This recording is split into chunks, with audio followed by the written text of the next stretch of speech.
1940an Alemaniarekin aliatu zen Italia Britainiarren aurka ari zen borrokan, Grezian, eta baita ekialde hurbilean ere. Gerra Balkanetan ere piztu zen, aurki bigarren gerrate mundialeko atrozidade okerrena gertatuko diren tokian. Alemaniak Sobiet Batasuna inbaditu aurretik, Hitlerrek bere tropak regio hau segurtatzen laguntzera bidali beharko ditu. 6 asteren buruan, Grezia Alemaniarren esku eroriko da, eta Britainiarrak ekialde hurbilean erretirora behartuak izango dira. Jugoslavian gobernua azkar batean zen derrokatua, eta Hitlerrek Kroaziari independentzia eman zion, lehen aldiz 900 urtetan. Gatazka japoniarra. 1930ko hamarkadan zehar, Japonia Txinarekin gerran jarduntzen, eta emanik Frantziak aspalditik zituela regioaren zati batzuk okupatuak, Japon, Alemania eta Italiarekin aliatu zenean, 1940an, Frantziako gobernu berriak adostasuna erakutsi zuen, Indotxinako bere koloniak okupatzearekin. Halere, Britainiak bere koloniak ere bazituenez regioan, Amerikarekin batera, Japoniaren aktiboak izoztu zituzten, 1941ko uztailean.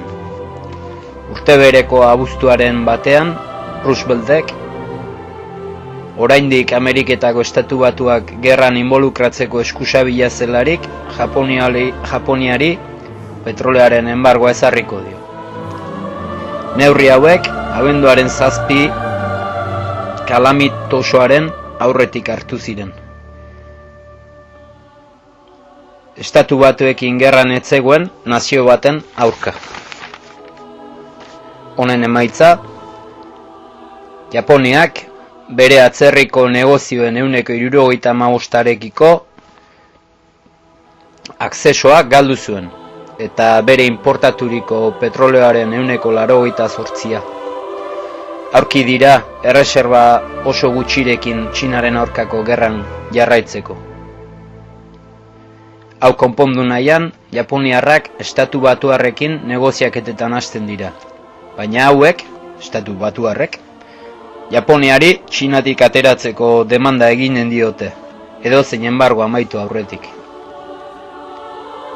Japoniar agintariek ez dute sekula onartuko horrela makurtuaraziak izatea. Eta zaila da aldi berean Rooseveltek ez zela honen jakitun sinestea. New York Times 1941ko uztailaren 26an halaxe ipintzen du. Presidenteak ordena exekutiboa plazaratu du gaur. Aktibo Japoniarrak Estatu Batuetan, Europako beste herrialdeetan bezala izoztuak izan ziren, 1941ko ekainaren 14an. Neurri honek, efektuan, Ameriketako Estatu Batuen kontrolpean diren interes Japoniarren negozio finantziero eta importazio eta eksportazioan transakzio oro dakartza berarekin.